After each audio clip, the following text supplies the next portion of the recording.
Rivers are classified in grades of 1 to 6. 1 being moving water that's very simple and straightforward. Class 6 being the extreme limits of what is navigable. You might find a Class 1 on any sort of moving stretch that you could run in an open canoe with absolutely no experience. Class 2 will look a little more like this. You'll have some waves, possibly some rocks, but pretty much straightforward, stay in the middle, the current will take you where you want to go. Once you move into the Class 3 realm, you're actually going to have to do some maneuvering, possibly around rocks, possibly around holes, and maybe some big waves that could swamp a canoe or flip your kayak. Once you move into the Class 4 realm, the route is going to be hard to see from your boat. Most of the time on Class 4, you're going to want to get out and take a look at the route so that you can tell where you want to go and what obstacles could possibly be there that you absolutely have to avoid. On a Class 5 section, not only are you not going to be able to see the route from your boat, but you're also probably going to have to set yourself some safety. There could be features or hazards in the river that you absolutely have to avoid to protect yourself from injury. On Class 5 rapids, it's best left to the experts, and it's always good to set a rope and have friends that know rescue skills. In a Class 6 rapid, these rapids are rarely run and usually by teams of experts using all possible safety precautions from the bank. A lot of times a Class 6 rapid will only be run occasionally at optimum water conditions, not necessarily something you just bomb into day after day once you're familiar with it. A good thing to keep in mind though is that anytime you're in moving current, whether it's Class 1, 2, 3, 4, or 5, you can encounter hazards that will upgrade the danger quite a bit. It could be a tree across the river, it could be just a log sticking straight upstream, or it could be a rock that's got an undercut corner to it. Anytime you're in moving current, you need to be aware that there could be a class danger just under the surface or possibly on the bank. So always know where you're going, and always check ahead of where you're going to make sure that downed tree is not in your path. When you're just starting out in kayaking, you might hear the names of all these different great rivers and you're saying to yourself, which one is right for me? Well, in general, when you're starting out, you're going to want to stick to Class 1, maybe Class 2 rivers, so that will be safe for you. A way to do this is look for a local shop and find a guidebook to the rivers in your area, or possibly a whitewater website, such as AmericanWhitewater.org. This way you're going to be able to not only find the Class 1 and Class 2 rivers, but also directions for the put-in, the take-out, water levels, everything else you're going to need to get you started. If you feel like running more Class 2, Class 3 whitewater, it might be a good idea to find somebody who has experienced that stretch of river before until you have a really solid roll and a little bit of an experience behind you. One of the basic rules in paddling is that we never paddle alone.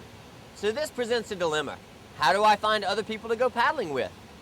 Well, when you're just starting out, it's best to go to your local kayaking shop. These guys are going to have the name and address of some kayaking schools in the area, or possibly even just a boating club. You can go to the monthly meetings, you can possibly go to a roll clinic, but also you're going to meet other people in your area who might want to go paddling on the same rivers you do, and that makes it a lot more fun. Anytime you're coming to a river, you get to the put-in, you meet the people you're going to paddle with. Once you decide that you are actually going to paddle down the river with these people, you are all tied together. And there's a lot of things you need to consider before you go.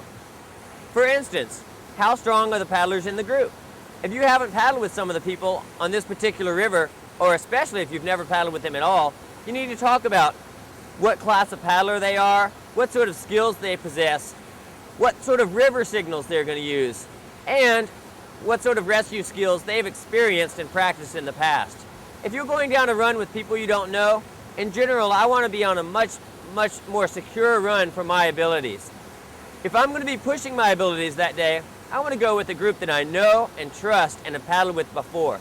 That way, all I'm pushing is my skills, and I know that I'm not pushing their rescue abilities. Something else to consider when you're paddling a river, we are all tied together.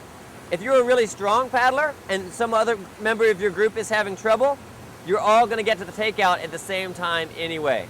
There's no point in blazing ahead, running harder lines, or challenging yourself even further when some members of your group are having trouble. It's a team sport.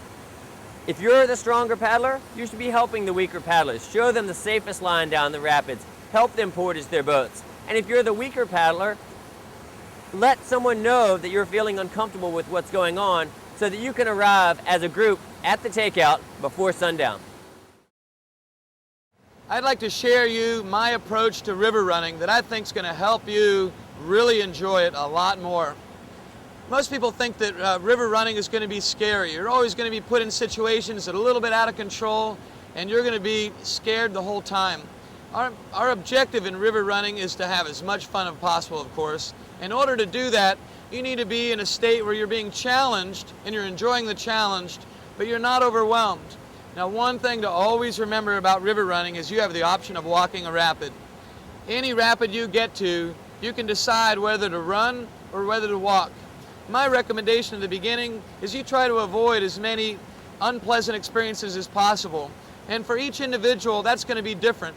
Some people are really going to enjoy paddling in situations where they may be rolling a lot, tipping over a lot, and that's okay with them. They're not totally overwhelmed by that. In fact, they enjoy it. If you're a little more timid, you may prefer running rapids where you're staying right side up almost all the time. So the objective is to be in a state where you're challenged but not overwhelmed. And remember, for everybody that's different, and you're the only one that can decide. Don't let peer pressure ruin the experience for you. Make sure that you're paddling within your comfort zone. You decide if you want to push that comfort zone a little bit, and it's going to be a lot more fun.